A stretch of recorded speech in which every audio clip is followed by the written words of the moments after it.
Subscribe now and press the bell icon. Never miss an update. नमस्कार साथियों, स्वागत करता हूं सभी का इस YouTube चैनल पर। मित्रों, हिंदी व्याकरण की जो टेस्ट सीरीज चला रखी है उसमें आज टेस्ट नंबर 19 आपके लिए लेकर आया हूं, जिसमें वाक्य के 20 प्रश्न आपको देखने को मिलेंगे। हालांकि ये वाक्य का भाग सेकंड है, इसके पहले भी वाक्य के 20 प्रश्न आपके में ले चुका हूं। देखिए मित्रों, मैंने सुबह 7 बजे राजस्थान जीके के अंतर्गत राजस्थान के जो किले हैं, किले या दुर्ग, उससे संबंधित महत्वपूर्ण प्रश्नों का भी एक वीडियो डाला है। उस वीडियो को ज़रूर देखें, मैंने उसमें कुछ विशिष्ट चीज़ें की है, तो बिल्कुल उस वीडियो को ज़रूर जाकर देखिएगा। चलिए वीडियो को शुरू करते हैं।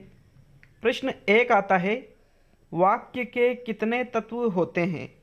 2, 4, 6 और 8।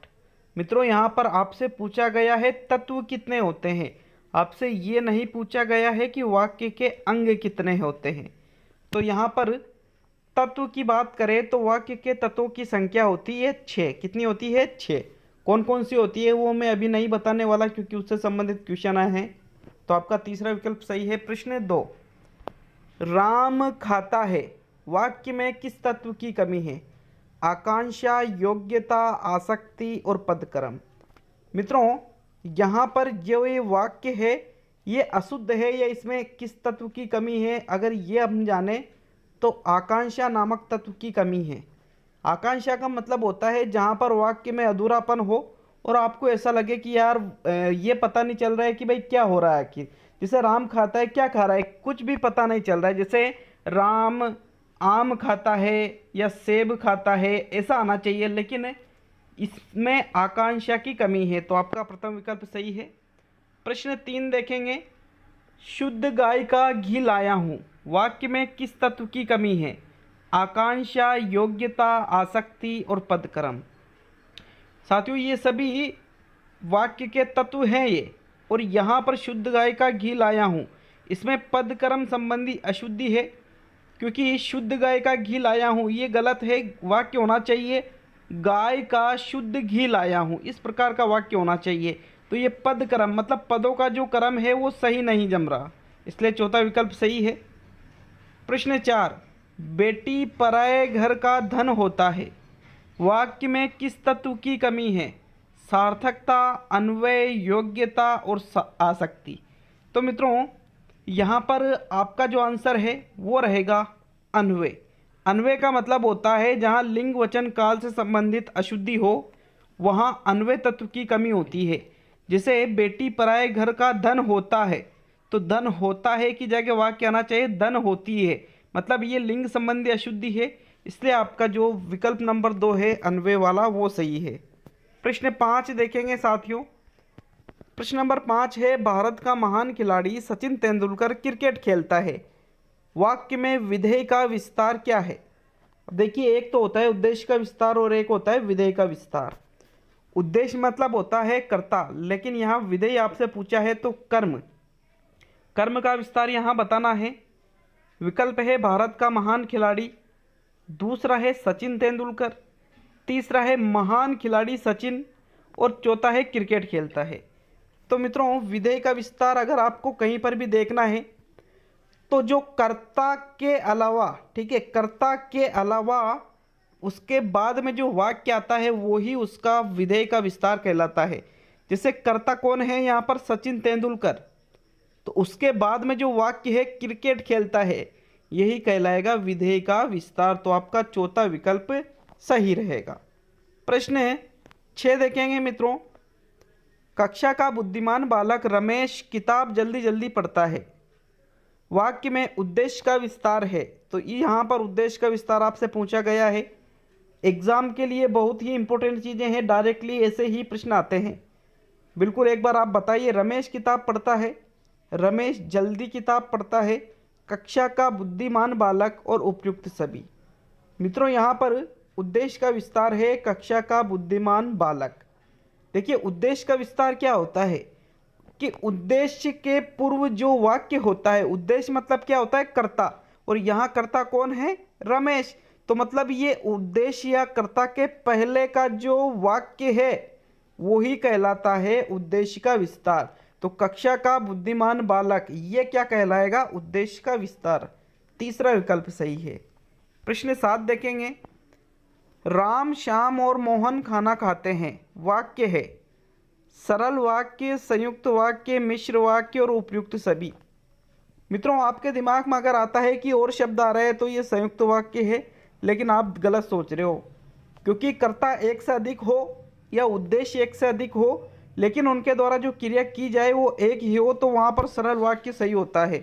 प्रथम विकल्प यहाँ पर आपका सही है, क्योंकि देखिए यहाँ राम, श्याम, मोहन, कर्ता तो 3 है, लेकिन तीनों क्या कर रहे हैं? तीनों खाना खा रहे हैं, मतलब उनके द्वारा क्रिया एक ही की जा रही है, तो उसमें सरल वाक्य आता है, न कि संयुक्त। इसलिए प्रथम विकल्प सही है। प्रश्न 8 देखेंगे। राम आया और चला गया। वाक्य है साधारण, मिश्रित, संयुक्त और इनमें से कोई नहीं। अब साथियों देखिए, यहाँ कर्ता तो एक है, लेकिन उसके द्वारा जो क्रिया की जा रही है वो 2 है, एक तो आने की और एक जाने की। अब यहाँ पर 2 क्रिया होने के कारण ये संयुक्त वाक्य का उदाहरण बन जाता है। और इसमें भी यहाँ और शब्द ही आ रहा, इसके पहले जो हमने देखा था उसमें भी और आ रहा है, लेकिन उसमें क्रिया एक ही की जा रही थी और यहाँ क्रिया एक से अधिक है, इसलिए ये संयुक्त वाक्य का उदाहरण है। प्रश्न 9 देखेंगे। गीता पुस्तक पढ़ती है, नेहा टीवी देखती है। वाक्य है सरल, संयुक्त, मिश्र और सभी। तो साथियों दोनों अलग अलग वाक्य है, तो ये दोनों अलग अलग वाक्य जब आ जाते हैं तो संयुक्त वाक्य का ही उदाहरण होता है। नेक्स्ट प्रश्न 10 देखेंगे साथियों। मीना रमेश की बड़ी बहन है जो कोटा रहती है। वाक्य है सरल, संयुक्त, मिश्र और सभी। तो साथियों देखिए, यहाँ पर जो वाक्य है जो शब्द से जुड़ा हुआ है, और जो वाक्य जो शब्द से जुड़ा हो वो हमेशा मिश्र वाक्य ही रहता है, क्योंकि जो शब्द मिश्र वाक्य के अंतर्गत आ जाता है। तो तीसरा विकल्प सही है। प्रश्न 11 देखेंगे। जो पढ़ेगा सो पास होगा। वाक्य है सरल, संयुक्त, मिश्र और साधारण। यहाँ पर मित्रों जो पढ़ेगा सो पास होगा, एक क्रिया दूसरी क्रिया पर निर्भर है, इसलिए ये मिश्र वाक्य का उदाहरण है। तो विकल्प नंबर 3 सही है रहे प्रश्न नंबर 11 में। मित्रों प्रश्न नंबर 12 देखेंगे। मिश्र वाक्य के कितने भेद होते हैं? 1, 2, 3, 4। ये 1, 2, 3, 4 गाना नहीं है, ये विकल्प है। तो मिश्र वाक्य के भेदों की अगर बात करें तो मित्रों इसके 3 भेद होते हैं। कितने भेद होते हैं? 3 भेद होते हैं। संज्ञा आश्रित, विशेषण आश्रित और क्रिया विशेषण आश्रित। ये तीनों ही मिश्र वाक्य के भेद होते हैं। विकल्प नंबर 3 आपका सही है। प्रश्न 13 देखेंगे। शायद रीट की विज्ञप्ति सितंबर माह में आ जाए। यह कौन सा वाक्य है? प्रश्नवाचक, इच्छावाचक, आज्ञावाचक और संदेहवाचक। मित्रों यहाँ देखिए, ये शायद जो शब्द है ये संदेह का सूचक है, तो ये वाक्य कौन सा है? संदेहवाचक। मतलब संदेह है कि भाई रीढ़ की विज्ञप्ति सितंबर में आ भी सकती है और नहीं भी आए, कोई जरूरी नहीं है, तो इस पर संदेह है, इसलिए ये वाक्य कौन सा रहेगा? संदेहवाचक। प्रश्न नंबर 13 में चौथा विकल्प सही है। प्रश्न 14 देखेंगे। मोहन ने चाय पी। वाक्य क्रिया के आधार पर किस श्रेणी में है? कर्तृवाच्य, कर्मवाच्य, भाववाच्य और उपयुक्त सभी। देखिए मित्रों, यहाँ पर जो सही आंसर है वो रहेगा कर्मवाच्य। कर्मवाच्य का सीधा सा मतलब है जहाँ क्रिया कर्म के अनुसार होती है वो कर्मवाच्य कहलाता है। यहाँ कर्म क्या है? चाय। कर्ता कौन है? मोहन। तो मोहन के अनुसार क्रिया नहीं हो रही, क्योंकि मोहन तो पुल्लिंग है और क्रिया स्त्रीलिंग में हो रही है। और यहाँ पर मित्रों क्रिया किसके अनुसार हो रही है? चाय के अनुसार। इसलिए इसमें कर्मवाच्य ही सही रहेगा। जिसमें क्रिया कर्म के अनुसार होती है वहाँ कर्मवाच्य सही होता है। जैसे चाय स्त्रीलिंग है तो क्रिया भी स्त्रीलिंग हो रही, तो मतलब ये जो क्रिया है वो किसके अनुसार हो रही है? कर्म के अनुसार। इसलिए कर्मवाच्य इसका राइट आंसर है। प्रश्न 15 देखेंगे। बिल्ली ने दूध पिया। वाच्य क्रिया के आधार पर है। कर्तृवाच्य, कर्मवाच्य, भाववाच्य और इनमें से कोई नहीं। मित्रों बिल्ली ने दूध पिया, अब यहाँ पीने वाला कौन है? बिल्ली। मतलब बिल्ली क्या है? कर्ता। अब बिल्ली एक स्त्रीलिंग शब्द है तो क्रिया भी स्त्रीलिंग होना चाहिए, लेकिन यहाँ क्रिया कैसी हो रही है? पुल्लिंग। मतलब कर्ता के अनुसार क्रिया नहीं हो रही है, तो किसके अनुसार क्रिया हो रही है?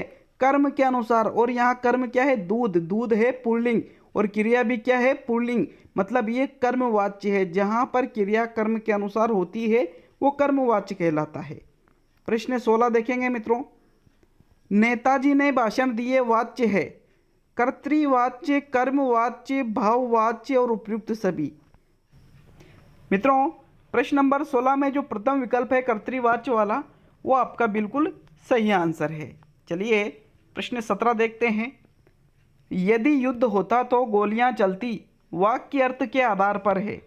संकेतवाचक, निषेधात्मक, प्रश्नवाचक और इच्छावाचक। अब यदि युद्ध होता तो गोलियां चलती, मतलब ये एक क्रिया दूसरी क्रिया पर निर्भर है। अब युद्ध नहीं हुआ तो गोलियां भी नहीं चली, सीधी सी चीज ये है, तो ये कहलाएगा संकेतवाचक। एक बात बता दूं, संकेतवाचक जो वाक्य होते हैं, जितने भी मिश्र वाक्य है सभी वाक्य संकेतवाचक के अंतर्गत आ जाते हैं। तो आपका प्रथम विकल्प यहाँ सही रहेगा। प्रश्न 18 देखेंगे मित्रों। जब परीक्षा आती है तब छात्र पढ़ते हैं, वाक्य है संज्ञा आश्रित, विशेषण आश्रित, क्रिया विशेषण आश्रित और सभी। तो मित्रों यहाँ पर क्रिया की विशेषता प्रकट की जा रही है, इसलिए इसमें क्रिया विशेषण आश्रित जो विकल्प है वो बिल्कुल सही रहेगा। आपका यहाँ तीसरा विकल्प सही है प्रश्न नंबर 18 में। प्रश्न 19 देखेंगे। किस क्रम में कर्मवाच्य नहीं है? सीता के द्वारा खाना खाया गया, छात्र द्वारा पुस्तक पढ़ी गई, बालक खिलखिलाकर हंस रहा था और दोषी व्यक्ति द्वारा क्षमा याचना की गई। तो यहाँ पर बिल्कुल आप आसानी से समझ सकते हो कि जो विकल्प नंबर 3 है ये कर्मवाच्य नहीं है, बल्कि ये कर्तृवाच्य है। कौन सा वाच्य है? ये कर्तृवाच्य है मित्रों। बाकी सबसे पहले आपको ये याद रखना है कि जहाँ द्वारा शब्द आ जाए वो तो कर्मवाच्य का ही उदाहरण होता है। तो ये दोनों विकल्प आपके हट जाते हैं। अब दोषी व्यक्ति द्वारा, यहाँ पर भी द्वारा शब्द आ गया तो ये भी आपका कर्मवाच्य का उदाहरण है, मतलब जो तीसरा विकल्प है वो कर्तृवाच्य का उदाहरण है। आज का अंतिम प्रश्न नंबर 20 देखेंगे। उसने परिश्रम किया किंतु सफलता नहीं मिली, वाक्य है सरल, संयुक्त, मिश्र और सभी। अब देखिए यहाँ जो किंतु शब्द है, अगर ये बीच में आ जाता है तो मित्रों यहाँ पर संयुक्त वाक्य राइट रहेगा। विकल्प नंबर 2 सही है। कमेंट बॉक्स में कमेंट करके जाए 20 में से कितने प्रश्न सही हुए और टेस्ट पेपर आपको कैसा लगा। साथियों चैनल पर अगर नए हो तो सब्सक्राइब जरूर करके जाए ताकि हमें सपोर्ट मिले। मिलते हैं अगले वीडियो में। अगर रीट से संबंधित या अन्य शिक्षक भर्ती या अन्य जैसे पटवारी या पुलिस भर्ती से संबंधित कोई न्यूज़ होगी तो बिल्कुल मैं आपको अपडेट करा दूंगा। बहुत बहुत धन्यवाद। आशा है आपको यह वीडियो अच्छा लगा होगा।